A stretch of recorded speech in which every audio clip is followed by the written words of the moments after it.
The short part, which is into cotton 5, is for the back, and the longer one, which is cotton 4, is for the front part. All right. So I just go ahead and start up first of all by braiding the hair. And in braiding this hair, I want to make it as small as possible, and then I would ensure that the extensions I'm going to be using go along with the size of the hair I'm going to be cutting, because I don't want the hair to be small and then I'll just have big attachments. I don't want my hair to fall out. I'd already done the prepping of the attachment before now. I'd prep the attachment, cut the back part into 5 portion pattern, and then I cut the front part into 4 portions. All right, so by so doing, the front part is going to meet up with the back part, and then it's going to be even. Welcome to my YouTube channel. If you're seeing my video for the first time, please do well to subscribe. Okay, hold on, just subscribe if you haven't yet, and then please do well to turn on the post notification bell so you get notified anytime I post a new video. And if you end up liking this video, please do well to give this video a thumbs up, because it will help others to find this video. All right, keep watching, guys.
When I was done with the hair, I just went ahead to brush out the extensions, all right, to make it smooth so that when I'm going to be coiling it, it's going to like just flow, just sink in, just you know what I mean. So I just went ahead to brush out the hair, remove and take away every tangles to ensure the hair is smooth, and then I started sectioning the hair into portions, got my thread. I'm going to be using for this hair, I think I use the wine thread. So thread, you can actually use any color of thread you find available. It doesn't matter because we're going to cut it off at the end of the day, okay? So I just did it like so, and then voila, that was it. So if you not really understand what I did, just hold on, slow down, rewind if possible, and then just keep watching. You will understand. It's very self-explanatory. So these coils, this threading part I'm doing ends up giving me the coils that I actually wanted for this hair, and I hope it turned out beautiful. All right, please, if you haven't subscribed yet, what are you waiting for? Hello, please do well to subscribe and like this video and comment what you think in the comment section. Okay.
Okay, this is the part you just have to be very careful. So, as soon as I was done with the threading and rolling it like this, I had to dip it inside the hot water to ensure that the coils stay and come out beautiful. So, sis, come closer. You have to be careful with this part. If you know you can handle it, you can actually ask for assistance from someone else. Okay, for people like us, maybe we don't really need assistance, or maybe not, but I dipped the hair in hot water myself. I ensured that the can I used for dipping the water was small enough to take every single sectioning that I made. All right.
all the coils. This is what it is looking like. I open it up to ensure that the hair is actually full, and this is what it is given.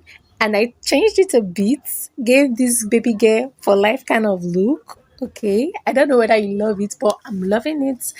And oh my god, I love the color of this hair. It's so beautiful. The hair, it's in itself is beautiful. This hair will go well for the summer. You can style it however way you want to style it. Just tell me what you think in the comment section. Are you gonna be trying it? Is it beautiful? Which of the style do you like best? See you in my next one, guys.